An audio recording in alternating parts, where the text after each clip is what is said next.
Palavra da Verdade, com Hernandes Dias Lopes. Eu quero ter a alegria e o privilégio de tratar com você sobre um dos assuntos mais relevantes da sociedade, da família, da igreja, que é o relacionamento entre pais e filhos.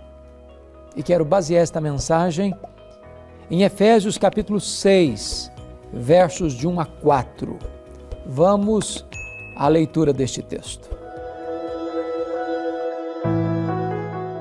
Filhos, obedecei a vossos pais no Senhor, pois isto é justo. Honra a teu pai e a tua mãe, que é o primeiro mandamento com promessa, para que te vá bem e sejas de longa vida sobre a terra. E vós, pais, não provoqueis vossos filhos a ira, mas criai-os na disciplina e na admoestação do Senhor. O conflito pais e filhos não é novo. Ele recua ao começo da história. Esta tensão sempre existiu.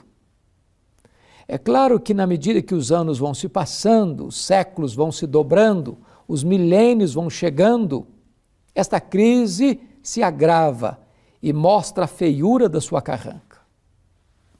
Um dos sinais do fim dos tempos é que os filhos seriam desobedientes aos seus pais. Esse conflito de gerações, esta tensão dentro de casa, onde o coração dos pais não está convertido aos filhos, nem o coração dos filhos convertido aos pais, gera maldição na família. Porém, este certamente não é o propósito de Deus. E esse texto que acabamos de ouvir trata desta matéria, regula este assunto, pavimenta o caminho de um relacionamento harmonioso e saudável entre pais e filhos. Eu gostaria de começar com o papel dos pais. Agostinho de Hipona, que foi um dos expoentes da história da igreja nos primeiros séculos, disse que um pai deve educar seus filhos 20 anos antes deles nascerem. A vida que levamos hoje, ou você jovem está levando agora, já deu start, o começo, o início, nesse processo da educação de seus filhos que virão amanhã. E então o texto bíblico é claro, e vós pais, e aqui a palavra pais é uma referência específica aos homens, aos maridos, aos pais. Diz assim, não provoqueis vossos filhos a ira. Um pai pode provocar o seu filho, a sua filha, os seus filhos a ira, quando este pai não é coerente, requerendo uma coisa dos filhos, mas não sendo exemplo para eles naquilo que se requer dos filhos. É quando ele diz, faça o que eu mando, mas não faça o que eu faço. O exemplo não é apenas uma forma de ensinar, é a única forma eficaz de fazê-lo. Os pais provocam os filhos a ira quando eles não colocam as normas claras, o que pode e o que não pode. Não há uma clareza entre direitos e responsabilidades. Os filhos ficam à deriva, sem saber o que fazer. Os pais provocam os filhos a ira quando são injustos com os filhos, quando priorizam um filho em detrimento do outro, quando comparam um filho com o outro, quando exigem dos filhos o mesmo desempenho, quando podem exigir apenas o mesmo empenho. E desta maneira favorece um filho em detrimento do outro. Isso produz, certamente, ira nos filhos, predileção, favorecimento.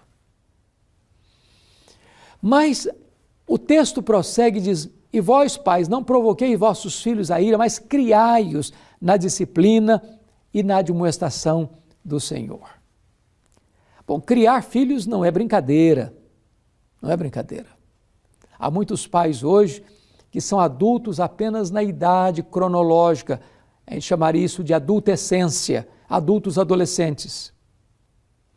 Há pais hoje que querem ser apenas amigos dos filhos, mas não querem assumir o papel de pais, do ensino, do confronto, da exortação, da disciplina, dos limites.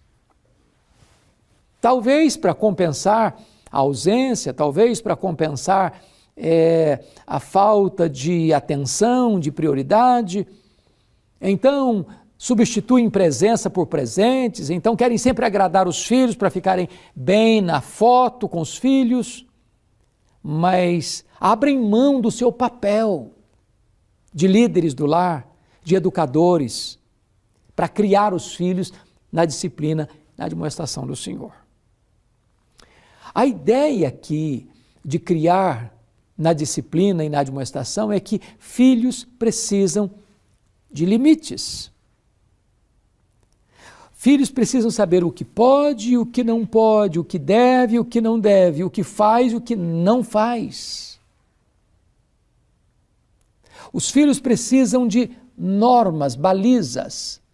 Que hora sai, que hora chega, aonde vai, com quem vai, o que vai fazer. É mais fácil deixar.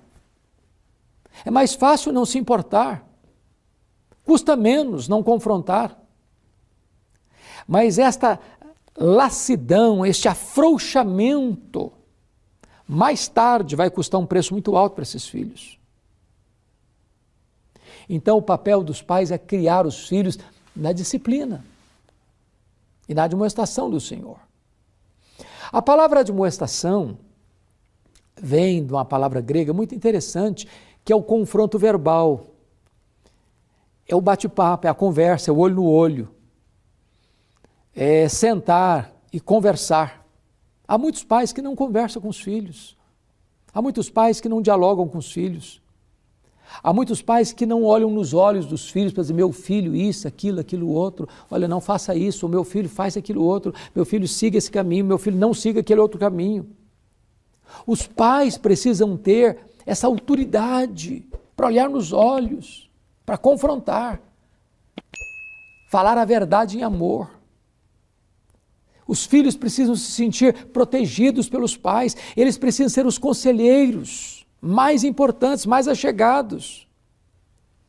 Os pais precisam ter tempo para os filhos.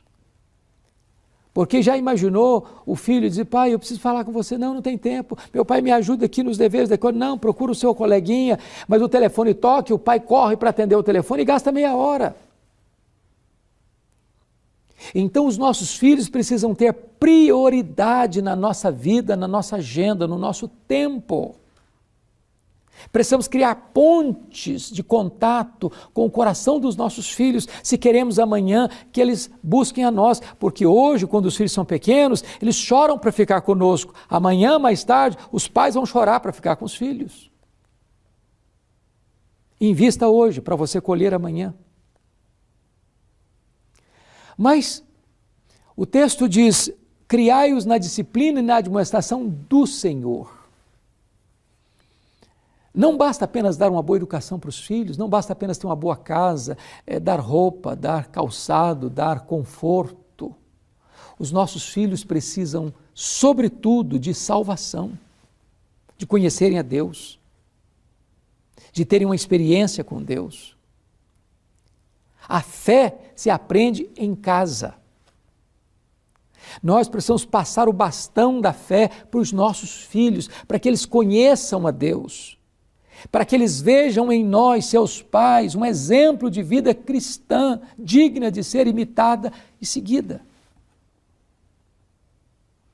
Mas agora note comigo que depois de falar do papel dos pais, o apóstolo Paulo vai tratar do papel dos filhos, e Paulo diz assim, filhos, obedecei a vossos pais no Senhor, pois isto é justo.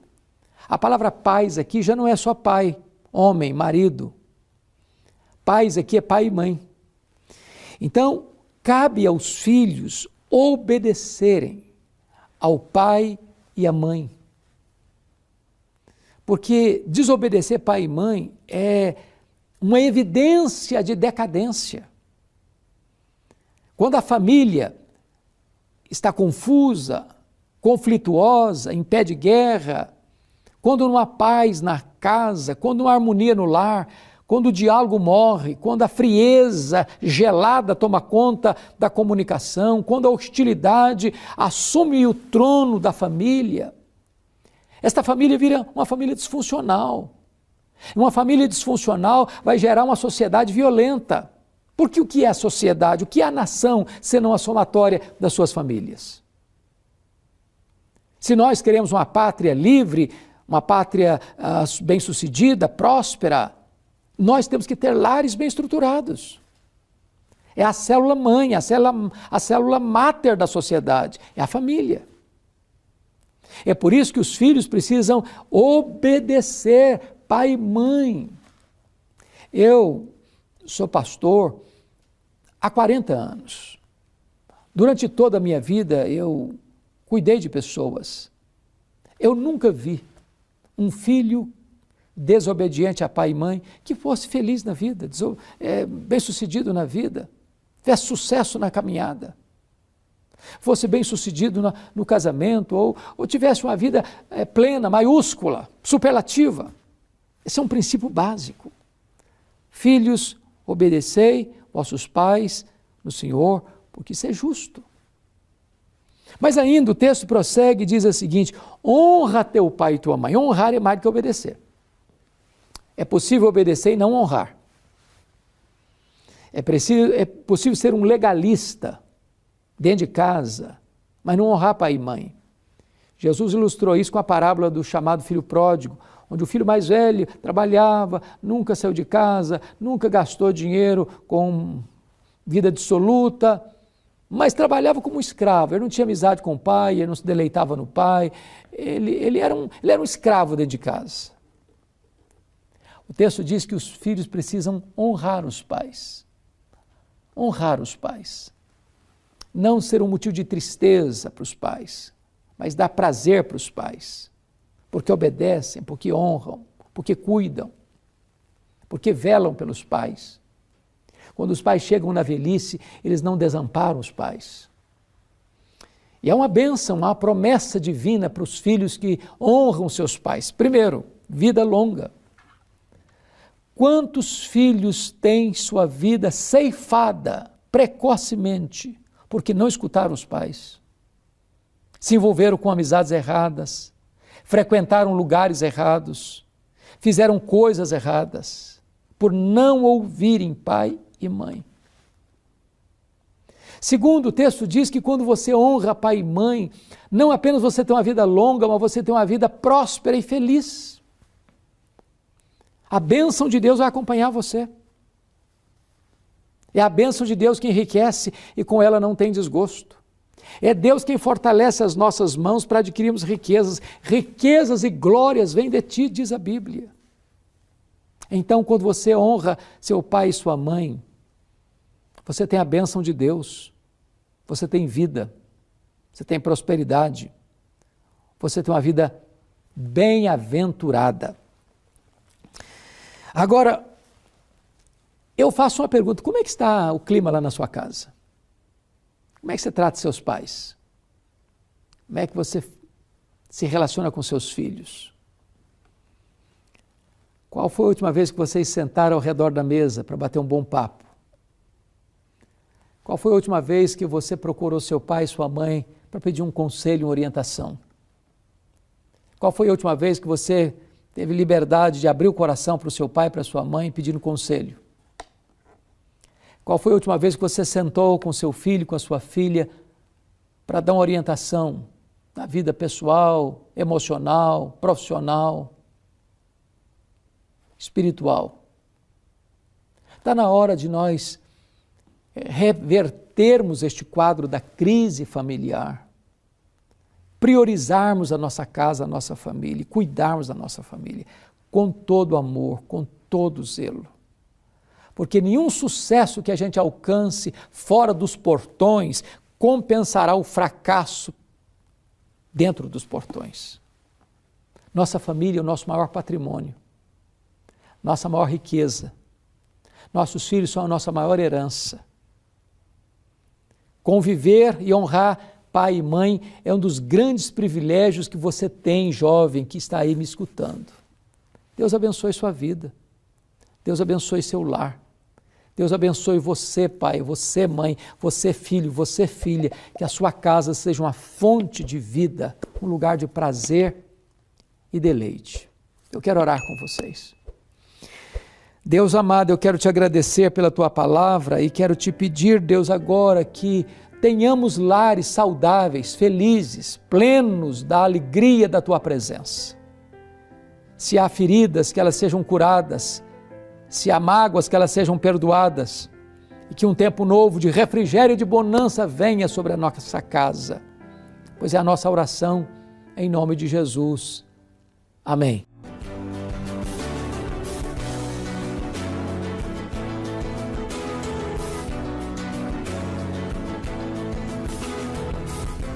Palavra da Verdade, com Hernandes Dias Lopes.